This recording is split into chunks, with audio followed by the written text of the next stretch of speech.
spirituality and religious, and you said that meditation is not connected to religion, which is great, that meditation is for everyone.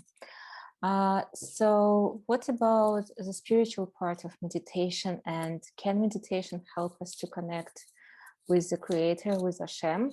Can we use meditation like this tool to bringing us closer to Hashem?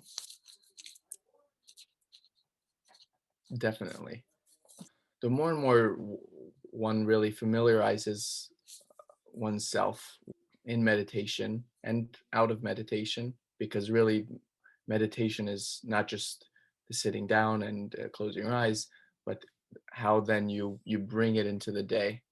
Because and what's also amazing about the Jewish practice is it's not just about transcending and getting, out of this world, out of your body, but ultimately bringing it into the world. And so in regard to the spirituality and godliness, those can also be viewed as kind of different things.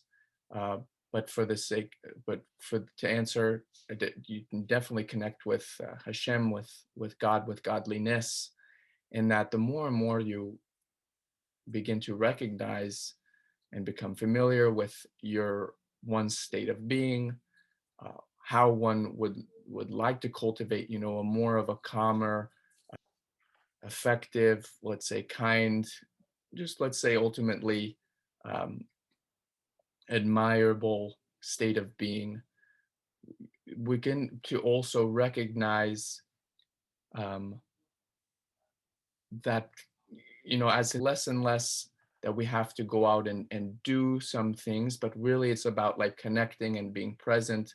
And ultimately what we do, we are doing it with complete focus and intention.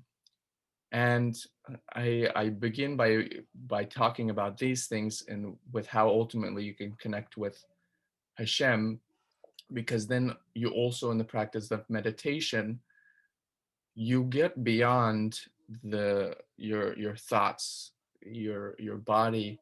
You get beyond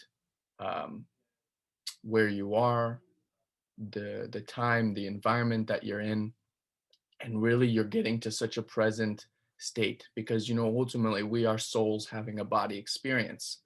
So we're really kind of tuning into what our essence is. And so that takes, of course, work and practice to be able to get beyond the body, the environment, the space, the time, like I mentioned, and into this place of kind of nowhere. And that's where you're also kind of more open.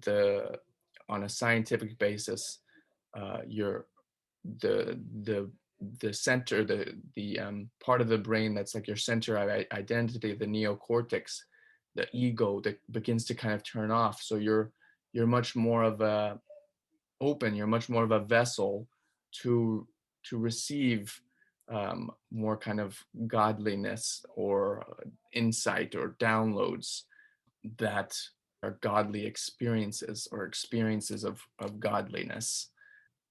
With those experiences or insight, or give insight to maybe a path to go on, or how you can contribute in a certain way, or what your purpose may be, or an answer to a current problem or a question somebody has. So those are really experiences of godliness that, of course, can also be advanced or evolved and advanced further into greater levels of connection and less separation, that one begins to really experience being with the divine.